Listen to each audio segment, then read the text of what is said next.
Hey, what's up, Hoosier fans? Welcome to another edition of Indiana Football Live. I'm Rhett Lewis here with you, radio color analyst on the IU broadcast each and every week with my buddy Don Fisher. And great to be back here with you for another episode as we preview this Indiana-Michigan State matchup, the battle for the old brass spittoon, coming your way this Saturday at the Rock in the home finale of this 2023 season. Obviously, the brass spittoon has been in Bloomington for about a calendar year now. We're aiming to keep it that way this Saturday. So we've got a lot coming up here for you in this episode. We'll get to your questions and comments. If you got any and you're with us on the IU Athletics YouTube page, you can submit those and we'll get to some of that for you.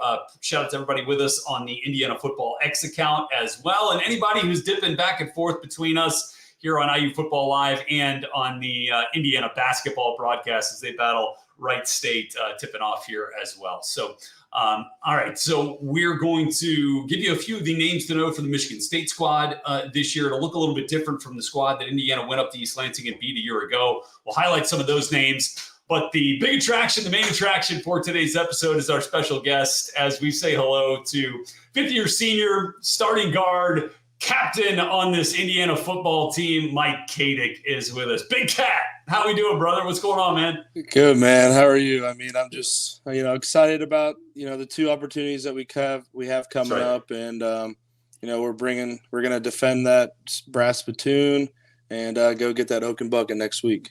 That's what I'm talking about. Love that mindset. And look, I know it's obviously, as you and I were talking before we started, a little bittersweet, obviously knowing what was at stake a week ago and just coming up so close and just a little bit short in the overtime against Illinois. What have you seen from your teammates and from this squad in terms of how the brass spittoon and this opportunity against Michigan State has kind of brought everybody back together and refocused for this matchup? Yeah, definitely. Coming off of, a bad loss like that to Illinois, we knew what was at stake, and coming up short, that really, took a lot of air out of our sail. But the coaches have done a great job this week at getting us laser focused and back on track for this brass spittoon. And Coach Deal did a great job explaining what he's the best, isn't he? Yeah, he's the greatest. He did a great job explaining what the brass spittoon meant to this program, to the alumni. And we're just all fired up, to defend it this weekend. Well, it sure does mean a lot. And, and again, I did 5 years like you from 01 to 05, and we got the spittoon my first year, and then I wasn't able to get it back. So I was grateful that being a part of the radio broadcast last year also got me a little miniature spittoon. Oh, there you go. Appreciate you for that, man. I needed one of those back in my life. Yeah. It was great being a part of that game last year. Do you remember, it was kind of a similar situation, right? We knew that bowl eligibility wasn't going to be there following, the season last year, but you were still able to go in there, put up a tremendous fight last year. Like, do you take anything away from that matchup against the Spartans last year in East Lansing that kind of brings things back together here this week? Yeah, we were in similar situation last year. Bowl eligibility was kind of out of view for us. So we just, we had nothing to lose. We came together, and we were down 3 scores in that game multiple times. And, credit to everyone on that team, the coaches, the staff, everyone for, not letting that affect, how we played in that second half and in overtime, and just coming together, putting the drives in, finishing drives in the end zone, our defense coming up with big stops, and, special teams doing what they do. So it was such a fun game, super cold game. One of the coldest games I've ever played in. And it was just gritty, ended the game with some snowfall and hoisting up the brass spittoon. It was a good time. And the fact that thing's been here in Bloomington always just makes me feel a little bit better over the course of the last year. And I know we're trying to keep it here. It's been a while since we've been able to keep it back to back, as Coach Allen mentioned this week. But really excited about that opportunity this Saturday. And before we get, a little bit more focused on that one, I want to talk a little bit about, what you meant to this program over the course of the last 5 years. I think you started, 35 or 37 games that you played in over the course of your career. Something like that. We're going to get close to 40 here before the end of this season, which is pretty dang cool, man. You're a super experienced guy, and you've been a stalwart along that offensive line. What's it meant to you to be a part of this program here for as long as you have, and for as many key moments as you have?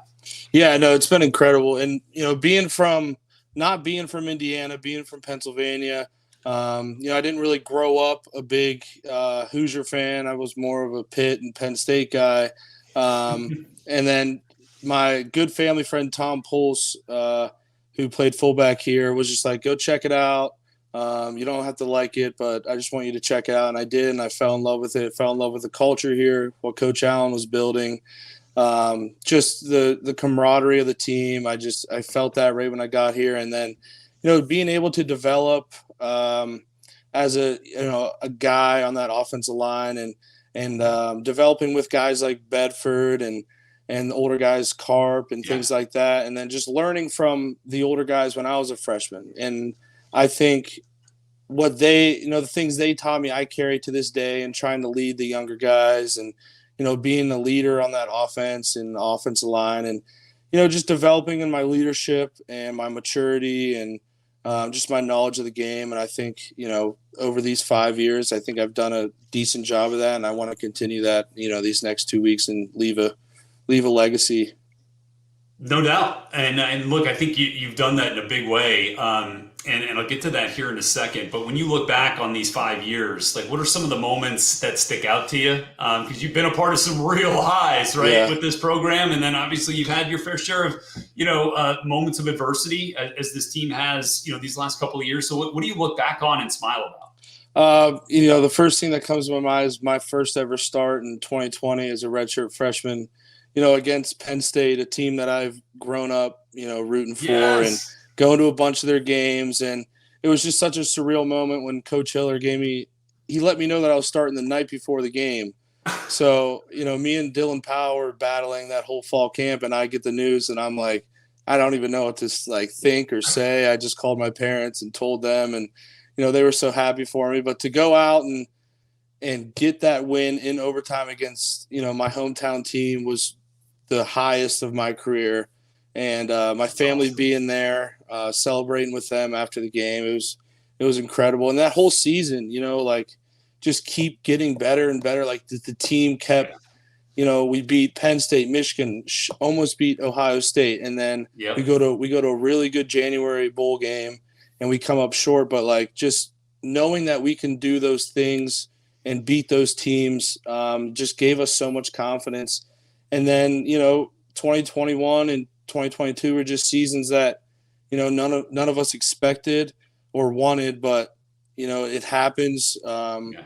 Football is one of those sports where it's just hard when you get into those slumps, and just trying to be a guy that keeps being level-headed, and just a guy that comes in every day and works, and bringing guys with me, and what made those years kind of better than what it showed on paper. But those were some of the highs, and I'll remember those forever. Yeah, no doubt. And I love that you mentioned, bringing other guys with you, because it feels like you've helped bring another guy with you this entire year, in left tackle Carter Smith, who's been kind of your running mate over there on the left side all season long. He's kind of been running with that left tackle spot, which, as you know, and as we all know who follow football, is a very important spot, protecting, the quarterback's blind side for a righty. What's it been like kind of bringing a young guy with you in that light? And then what have you seen out of Carter that makes you pretty happy and pretty excited about what he can bring for the future here to this program? Yeah, Carter's done a great job. Going into this fall camp and spring ball, I was more worried about just his maturity. And, as a redshirt freshman, the game's still moving really fast for you. There's a lot of things you need to pick up on. I needed to get with him and, work on our chemistry. I've been really impressed with how he's carried himself, how he prepares every week. He plays like he's an older guy, and he goes up against these guys, and knowing that he can take them, knowing that, no one can dominate him. And, with him next to me, I just, keep his confidence up, just do things an older guy and a leader should. And I think he's responded really well, and I'm really excited to see what the future holds for him in this program. And that said, Mike, when you look at the five of you guys have been pretty blessed this year to have mostly the same five pretty much Yeah. every week outside of that Louisville game, when Max jumped in there for a little bit and then unfortunately got banged up. How would you kind of describe that group, right? And those five that you're out there with on game days, but then the larger group and kind of the chemistry and the bond that you guys have together. Yeah, it's great. Like I said earlier, me and Matt came in. We early enrolled together. Yep. We've been with each other for all 5 years. Carp came in a little later, and Khalil's just 1 year younger than us. And then obviously you have the young Buck and Carter. But no, I'm so happy that we've stayed healthy, and the chemistry on the offensive line has been great all year. We've improved so much with Coach Bostad's coaching, and he's done such a great job, keeping us going every single week and keeping our confidence up. And I think when you have an offensive line that the same five guys play every single week, the chemistry is just so good. We know what the guys are doing. I'm fully confident that Bedford, Khalil, and Carp are holding down their side, and they know exactly what they're doing at all times. Me and Carter are doing our thing, and it's just gels, and that's what you need as an offensive line.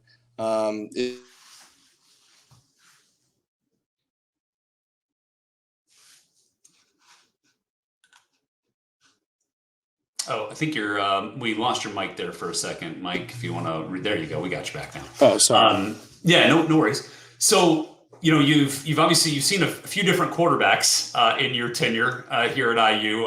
Kind of, unfortunately, due to injury a lot of different times. And then this year, Brendan has really kind of settled in these last few games and has made some big time plays. I mean, you guys put up 45 points. I get it, came up short, but that is a major output for an offense, that early in the year was struggling to get to that kind of point totals. How much growth have you seen from a young quarterback like Brendan? And again, kind of similar to Carter, like what kind of excitement does that give you for what he might be able to do here for this program moving forward? No, Brendan's done such a great job, and I can't remember the last time we put up 45 points against a conference opponent. And the thing I like so much about Sorsby is how tough he is. He's not, and that gives the offensive line a lot of confidence when he can take a hit and he's not all mad at us and everything like that. But no, the way he carries himself, his poise in the pocket, his comfortability in the pocket, his leadership at practice in the huddle. He's such a young guy, but has such a mature level of leadership that I think the whole offense kind of sees, and they kind of take after that. And he's just such a tough guy, and we all see that, and I'm just so proud and happy for him, and I'm so excited to see what he can do in his future. And I'm just so proud of him. And look, it's really cool because, I think we're going to be blessed here at IU, in the next couple of years because, Taven has some really good moments too this year. I mean, you go back to, that Louisville game, that second half was incredible. And so it really looks like a nice, bright future at quarterback here with this program. And that's what these two games can really be about, in addition to, trying to win and get those trophies and win those rivalry games, but seeing that continued development with some of these young players, I think is really huge as well. And I got to, on the subject of Sorsby's toughness, I got to ask you, when you guys are in the, and obviously, that game hurts a little bit too, seeing how close it ended up being on the road against a team, that very well, of course, in Penn State. But how many times did you guys go back and watch Sorsby truck that DB in the second half of the fourth quarter? Well, it's funny because I'm blocking, and I just see, because when he leaves the pocket, it's kind of like, all right, let's get our heads on a swivel here. He's going to try to run someone over or slide. Right. So when he ran that DB over, I was running down the field, and I looked back to try to pump him up, and he's like, my shoulder. I was like, yeah, maybe because you just laid the boom on some kid as you're a quarterback, dude. Not a lot of people do that. And and I was just, but he's such a tough kid. He just laughs and smiles, and he's like, let's go, let's get to the huddle. And then boom, next play he throws a strike to Omar for the touchdown. And then I look to celebrate with him, and he's already on the sideline. I'm like, dude, you got to celebrate with your own lineman a little bit. Yeah. No, that's cool. And obviously, he wanted to take care of himself. Yeah. But I'm telling you, there's not too many times that an opposing defensive player gets up holding his shoulder Yeah. after a collision with the quarterback. Yeah. Okay, and that happened on that play, which I thought Yeah. was pretty cool to see. And then looking at the running backs here, and obviously we've been you want to talk about toughness, like Josh Henderson, I mean, is about as tough as they come. And he went through some stuff earlier in the year with the injury and stuff that he played through. Pretty incredible. And I love the way he finishes runs. And then, you got another guy that kind of feels like can be very similar to that because of his body style and the way that he can get downhill, and Trent Howland. Yeah. And then obviously J. Lou, the jitterbug can take it the distance from anywhere. Boy, it feels like there's so many different ways that you can attack in the run game with a group of running backs that have kind of those different skill sets. Yeah. No, our running back room's incredible. And Hendo's my guy. He's been my guy. I love the way he runs. I love the way he leads that room. He's always keeping our confidence up as an offensive line, coming over us on the sideline, just giving us props and then Trent just had a big back and can get a couple yards if we need him. He falls forward for 2-3 yards. And I love the way he's been running the ball, the past couple weeks. And then obviously J. Lou, just putting him in space, and he's just such a special kid. And then Christian Turner as well. I love the way he runs and carries himself. And, that room is so exciting. And I love the way all our running backs, practice, how hard they practice. They fight through injuries. They're just a bunch of tough guys. And then not only running the ball in pass protection as well, knowing that we have the confidence as an offensive line that the running back's going to pick up a blitz or a pressure, and he does that flawlessly is a lot for us. Yeah, I mean that's big, right? Because together with, it's not just the five of you guys, right? It's the running backs, it's the tight ends who are asked. There's so much to put on their plate, right? In this offense, whether we're in 12 personnel or whether it's just 11 and one of those guys out there, but between Bradley and James and Aaron and some young guys here that I know we're pretty excited about too. I mean, like it has to be a cohesive unit. So how do you guys pull all that together in the framework of a week to try to get everybody on the same page for any given opponent? Yeah, I think it's just the reps we take in practice. On Thursdays and Fridays, we do blitz pickup period, and we probably take 50, 60, 70 reps. And the running backs and the tight ends are in there with us, getting all those reps. And I'll never, I say this always to the offensive line, is like, we're never not prepared to play a game. There's nothing they're going to throw at us that we're not prepared for. And that's credit to Coach Bostad and, all the tight ends and the running backs do such a great job listening to Coach Bostad and listening to their coaches about these pressures and these different looks. And, a defense can throw out so many things. And, maybe we haven't seen it in practice, but just having, our concepts and our rules and, we're going to be fine. And it's pretty cool. And just lastly on the O-line here, Mike, you guys, I mean, the improvement has been amazing this year. I mean, you cut sacks in half, right? At this point of the season. What do you attribute that drastic improvement to this year in your production? I mean, obviously I gotta give credit to Coach Bostad and everything he's brought, from, all of his years at Wisconsin and in the NFL. And he's so smart and intricate and on the details of offensive line and protections and run plays and aiming points and things like that. And, we can look at all that on film, but getting out there on the field, and his biggest thing is just take as many reps as possible and never slow down. And he's just the kind of guy that when we hit the field, it's business. It's, there's no screwing around. If you're not locked in, then, you're not doing it right. And, the amount of reps we take, and it's just muscle memory at this point. That's great. I think it's just a group of guys that, because these past 2 years for the offensive line, there's been a lot of criticism, and we know that. And I think we have a group of guys that know that, and we just want to prove to everyone that, like, we are a good offensive line, and with the chemistry that we have and everything like that. And, all the guys around us, it's not just us, it's, everyone, the coaches and the rest of the offense, that we have a really good offensive line.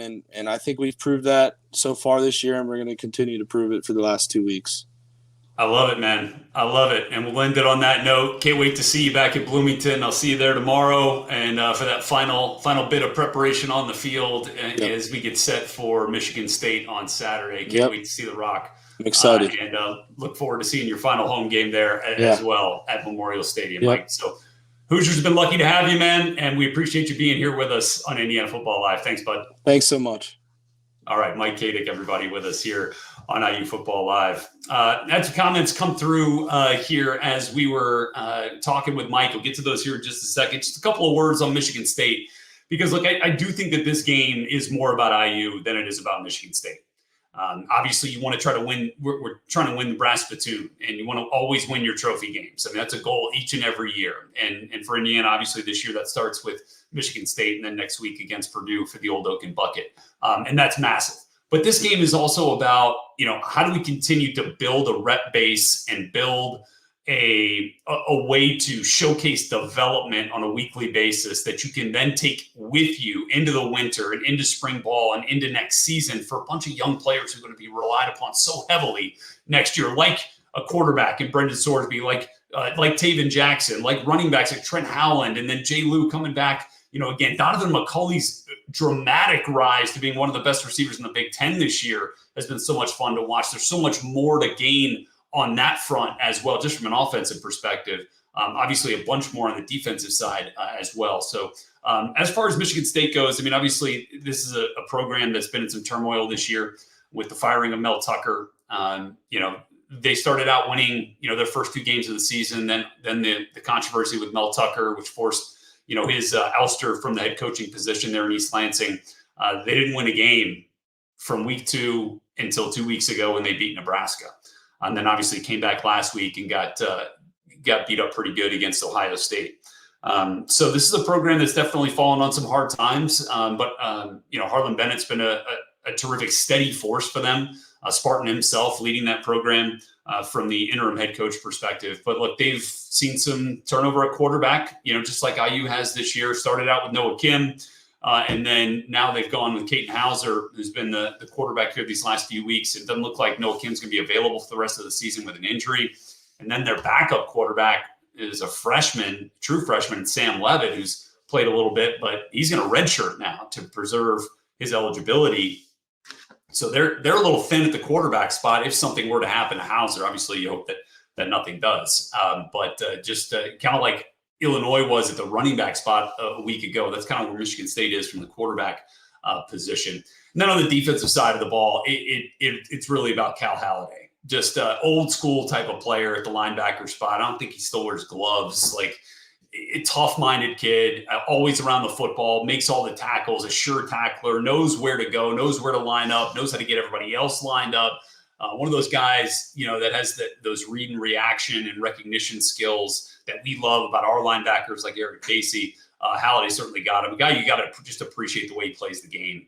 And so I think he'll definitely be one that I'll have my eyes on as we get closer to game time at the Rock, noon Eastern kick this weekend.